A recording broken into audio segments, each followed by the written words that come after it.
একটি উল্লেখযোগ্য স্থান গ্রহণ করে আছে আলিপুর জেলা।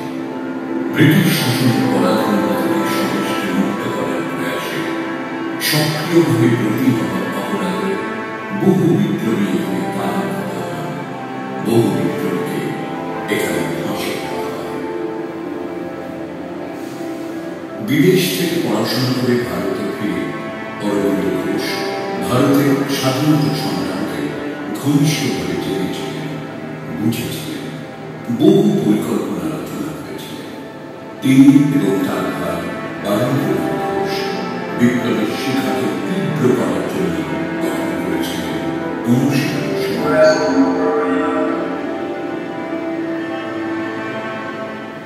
যুবকেরা এখানে শরীর চর্চার অনুশীলন করার জন্য আসে, কিন্তু আসল উদ্দেশ্য ছিল ব্রিটিশ সরকারের বিরুদ্ধে অভিযান চালানোর পরিকল্পনা বাস্তব।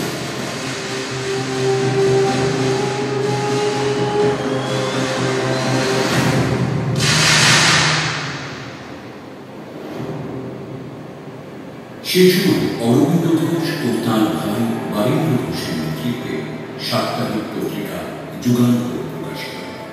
এই পত্রিকা প্রতিনিয়ত সরকারের আক্রমণের শিকার হয়েছে, এমনকি নিষিদ্ধ করা হয়েছে। স্বাধীনতা সংগ্রামের প্রধান বিরোধীদের অন্যতম ছিলেন নিষ্ঠুর ব্রিটিশ অফিসার কিংসফোর্ড, যিনি বারবার এই ধরনের সংবাদপত্র নিষিদ্ধ করেছিলেন। শপথ উনি ছিলেন বিপ্লবীদের প্রধান।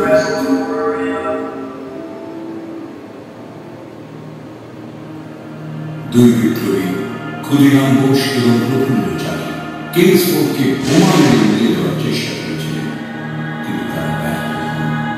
ব্রিটিশের হাতে ধরা পড়ার আগে দেশপ্রেমিক প্রফুল্ল চাকী আত্মহত্যা করেন। 19 বছর বয়সী যুবক ক্ষুদিরাম বোস ব্রিটিশের হাতে ধরা পড়েন। বিচারে তার ফাঁসি। ব্রিটিশরা অভিযান চালিয়ে অনেক সক্রিয়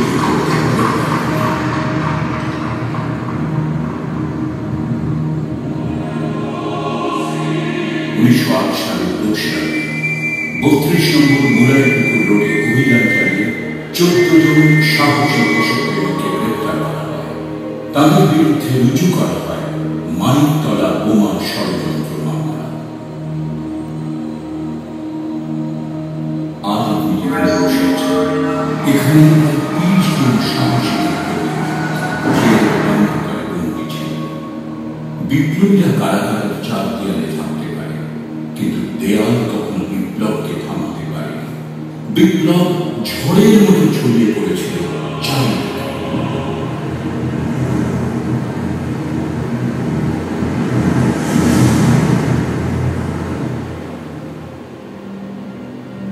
বিপ্লবীদের জেল ভাঙার পরিকল্পনা ছিল।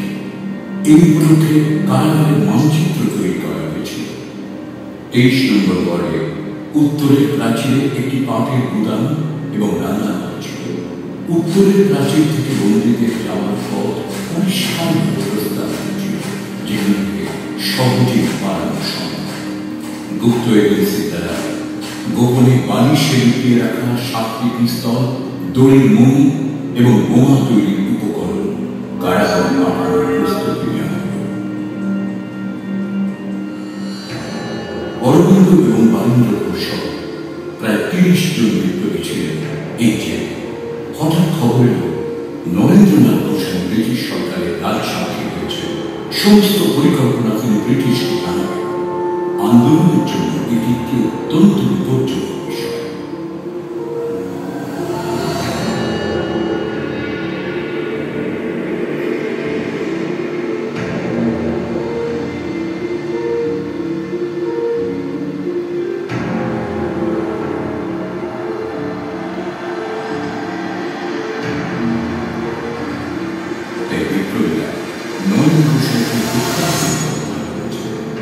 কানাইলাল দত্ত এবং সত্যেন্দ্রনাথ বসু নরেন ঘোষের হত্যার উদ্যোগ নিয়েছিল।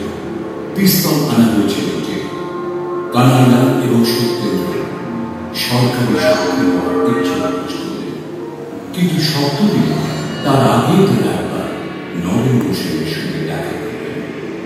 1908 সালের 31 অগস্ট নরেন্দ্র তাদের সঙ্গে দেখা করবে, তার শরীরে তাকে শেষ করে দেওয়া হয়। বিচারে কানাডা দত্ত ও সত্যেন্দ্রনাথ বসু ফাঁসি।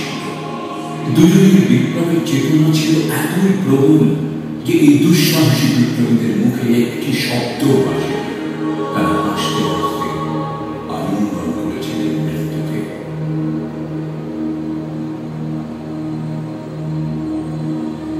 মানিকতলা বোমা ষড়যন্ত্র মামলায় অনেক বন্দীকে কারাগারে পাঠানো হয়েছে। অনেককে প্রথমে মৃত্যুদণ্ড দেওয়া হয়েছিল, পরে তা কারাগারে পাঠানো এবং অন্যান্য শাস্তিতে রূপান্তরিত করা হয়েছিল।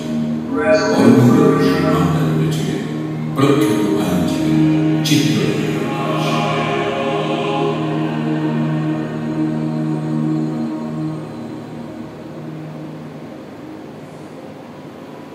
বিপ্লবের অনির্বাণ শিখাকে চিরপ্রজ্বলিত রাখাই ছিল প্রতিটি বিপ্লবীর একমাত্র কামনা।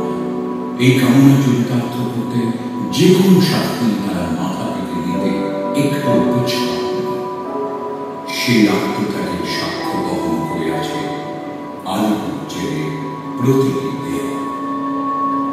আজ শতাধিক বছর বাদে ভারত মাতাকে ব্রিটিশ শাসন মুক্ত করা এই অনায়াস প্রচেষ্টা জেলের প্রতিটি দেয়ালে অনুমোদিত।